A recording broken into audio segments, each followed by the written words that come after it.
शाम के 6 बजे छाया अपने कुत्ते ब्रूनो को अपने घर से दूर टहला रही थी। ब्रूनो दौड़ते हुए छाया को काफी दूर तक ले आया था। तभी एक बंगले जिसका नाम रिचर्ड विला था, उसके सामने आकर ब्रूनो अचानक रुक जाता है और जोर जोर से भौंकने लगता है। छाया ब्रूनो को बार बार चुप करा रही थी, मगर ब्रूनो उस बंगले की ओर देखकर लगातार भौंके जा रहा था। छाया की नजर बंगले पर पड़ी तो उन्होंने देखा कि बंगले का मुख्य दरवाजा थोड़ा सा खुला हुआ था। वो बंगला बरसों से बंद पड़ा था, मगर छाया की आंखों में उस बरसों से बंद पड़े बंगले के खुले हुए गेट को देखकर दहशत के साए लहराने लगे। अचानक ब्रूनो जोर जोर से भौंकता हुआ बड़ी फुर्ती से उस बंगले के अंदर घुस गया। छाया ने ब्रूनो को रोकने की बहुत कोशिश की, मगर ब्रूनो इतनी फुर्ती से उस बंगले के अंदर गया कि छाया को कुछ सोचने और समझने का मौका ही नहीं मिला। छाया रिचर्ड विला को दहशत भरी आंखों से देख रही थी। तभी उनके कानों में उनके ब्रूनो के रोने की आवाज सुनाई दी और कुछ ही पलों में वो रोने की आवाज चीख में बदल गई। ऐसा लग रहा था मानो अंदर कोई ब्रूनो को बुरी तरह से पीट रहा था। छाया अपने कुत्ते से बहुत प्यार करती थी। ना चाहते हुए भी उन्होंने डरते डरते अपने कदम उस विला की ओर कर लिए और वो ब्रूनो को आवाज लगाती हुई उस विला के मुख्य द्वार से होती हुई अंदर घुस गई। नजारा देखकर छाया की आंखें दहशत से फटी की फटी रह गई। उन्होंने देखा ब्रूनो का कटा हुआ सर फर्श पर पड़ा था और पूरा फर्श खून से लाल हो रहा था। छाया ने चीखते हुए बंगले से बाहर भागने के लिए अपने कदम बढ़ाए, लेकिन अचानक दरवाजा एक जोर की आवाज के साथ बंद हो जाता है। दरवाजा बंद होते ही बंगले की लाइट्स एक एक करके बंद होने लगती हैं और कुछ ही देर में वहां अंधेरे का साम्राज्य कायम हो जाता है। छाया डर से चीखती हुई उस दरवाजे को खोलने की कोशिश करने लगती है, मगर उन्हें ऐसा महसूस होता है कि उस दरवाजे को सालों से किसी ने नहीं खोला हो।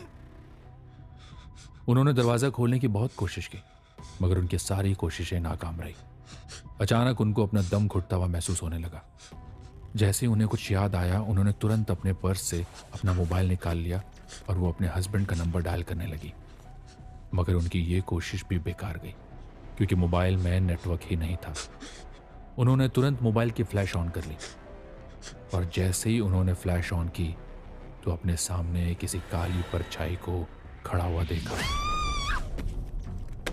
एक चीख के साथ उनका मोबाइल हाथ से छूटकर सोफे के नीचे चला गया। अचानक एक एक करके लाइट ऑन होने लगी। छाया ने देखा उनके सामने उनकी हमशक्ल उन्हें देखकर मुस्कुरा रही थी। कुछ ही पलों में छाया की एक दिल दहला देने वाली चीख बंगले में गूंज गई। अगले दिन छाया और उनके कुत्ते की लाश रिचर्ड विला के बाहर पुलिस को बरामद हुई। इस घटना के 1 महीने बाद दोपहर के 3 बज रहे थे। एक ब्लैक कलर की मर्सिडीज बड़ी स्पीड से दौड़ती हुई रिचर्ड विला के ठीक सामने आकर रुकती है।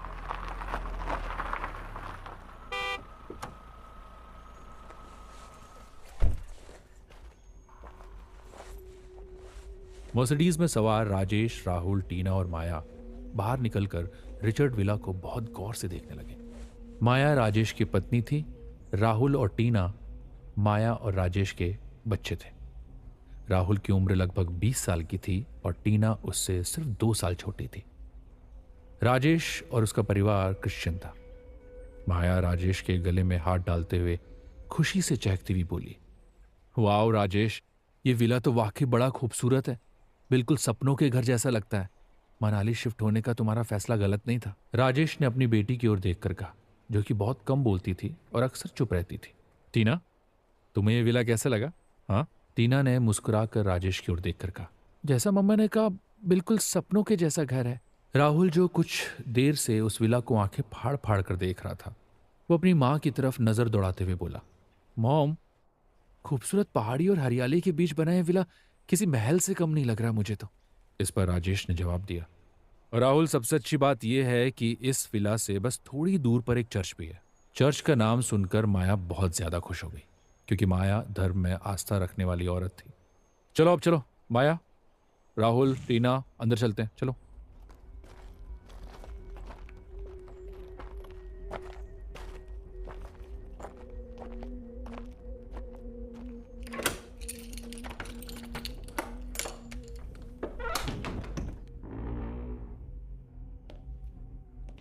राजेश और उनका परिवार गेट का ताला खोलकर अंदर की ओर चले गए। अंदर जाकर राजेश ने लाइट ऑन कर दी। उन सब ने देखा कि बंगला अंदर से वाकई बहुत खूबसूरत और बड़ा बना हुआ था।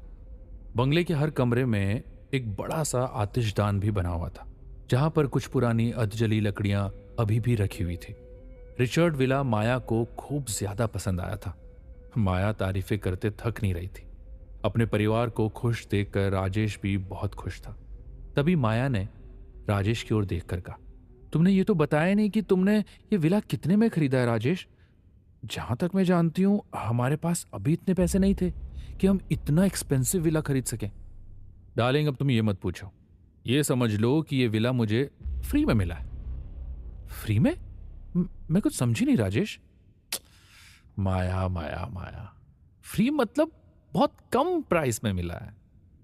माया, जिस इंसान से मैंने इस बंगले को खरीदा है ना, उससे मैंने इस बात को बहुत जानना चाहा कि आखिर इतना आलीशान और बड़ा बंगला तुम मुझे इतने सस्ते में क्यों दे रहे हो। मगर उसने मुझसे यही कहा कि तुम आम खाओ, गुठलियां मत गिनो। स्ट्रेंज है ना। माया मुस्कुराते हुए राजेश से बोली। वैसे उसने कुछ गलत नहीं कहा। शाम को राजेश बाहर से खाना ले आया।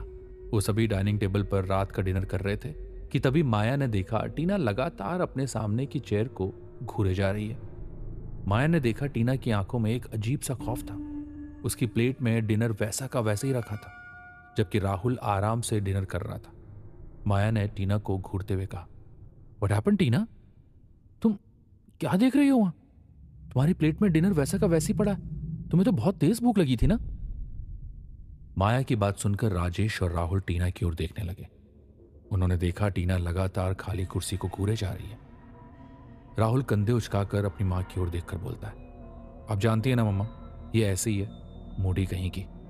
राहुल की बात को सुनकर टीना राहुल को बेहद गुस्से से घूर कर देखने लगती है। अचानक राहुल को टीना की आंखों का कलर बदला हुआ सा महसूस होता है। उसे लगा जैसे उसके सामने उसकी बहन नहीं बल्कि कोई और लड़की बैठी हुई है। राहुल को टीना की आंखों को देखकर एक अजीब सी दहशत महसूस होने लगी। उसके रोंगटे खुद ब खुद खड़े होने लगे। उसने बेहद फुर्ती से अपनी निगाह टीना से हटा ली। अचानक टीना अपनी चेयर से उठकर खड़ी हो गई और वहां से बड़ी फुर्ती से चली गई। टीना को इस तरह से जाते हुए देखकर राजेश और माया एक दूसरे की ओर देखने लगे। राजेश आहिस्ता से माया से बोला, इसे क्या हुआ? इसने तो कुछ खाया भी नहीं।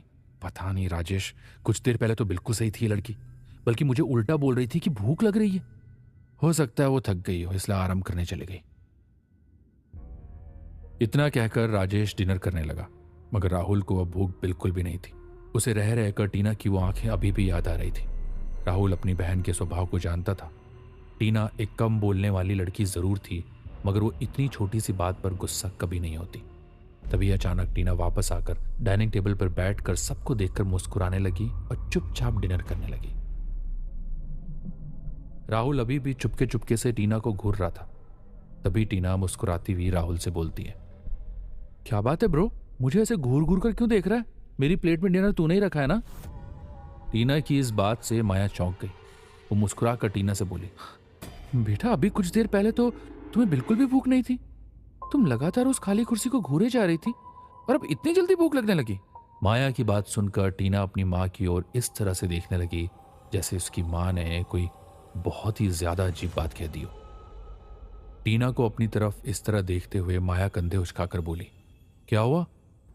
मुझे ऐसे क्यों घूर रही हो? मैंने कुछ गलत कहा क्या? मम्मा, ये क्या बोल रही हैं आप?